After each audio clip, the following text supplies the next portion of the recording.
So I've been following Canada pretty closely in the Men's Hockey World Championship due to Macklin Celebrini making the team. And even better than that, he's been lucky enough to be line mates with Sidney Crosby for the majority of the tournament so far. This has resulted in a highly entertaining synergy between the two.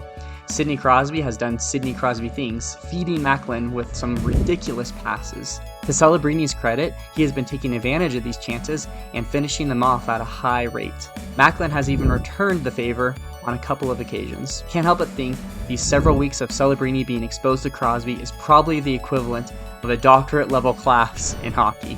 But that's not what this video is about. Thursday afternoon, I checked on the Canada-Denmark game, and what I saw surprised me. Third period had just started, and the score was still 0-0. Although I thought Canada will walk in over the course of the third period and probably put the game away comfortably still. Well, what ended up happening over the course of that third period shocked me.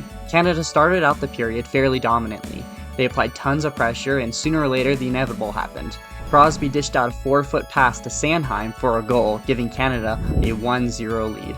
Now surely, this is where Canada would put its foot down on Denmark's throat and put away the game, right? To Denmark's credit, they were not going out that easy. They were up for the battle.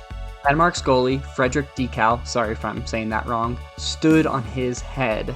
He blocked solid Canadian chance after solid Canadian chance. Denmark was weathering the storm and most importantly, was keeping the game within a 1-goal reach. The longer that game stayed at a 1-0 lead, the longer Canada left the door open for anything happening. At about 2.5 minutes left in the game, Denmark pulled their goalie. 20 seconds later, after some great offensive pressure, Denmark tied it up. Their best player, Nikolaj Ehlers, wristed in one from deep. Even if the game went on to overtime and Denmark ended up losing, everyone would still have looked at this game as a huge step forward for Denmark hockey. But they weren't satisfied with that. With less than 50 seconds in the game, Nick Olsen becomes a legend in Denmark hockey by scoring the game-winning goal.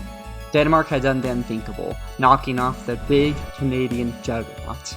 Let's be honest, even Canada's B team is still handedly the world's best team. Let's not forget Fredrik Dikau stopping 39 of 40 shots. Without his insane performance, this game would never even been close. It was so incredible to see the crowd go crazy.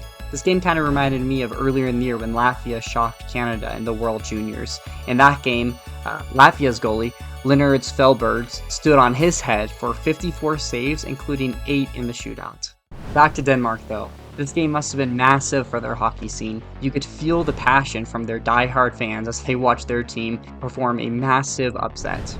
I bet you, kids all across Denmark are picking up hockey sticks for the first time, dreaming of becoming the next Ehlers or Olsen. Congrats Denmark, you got my support in the semis. What did you guys think about this upset? Drop your thoughts in the comment below, hit that like button, and subscribe for more hockey breakdowns. See you next time. As you guys may know, this is a brand new YouTube channel, so if you enjoyed the video, I'd really appreciate a thumbs up as well as hitting subscribe, especially if you'd like to see more videos like this in the future. I'd also be interested in hearing your guys' feedback on topics or other things you'd like to see in upcoming videos. Anyways, thanks again for watching.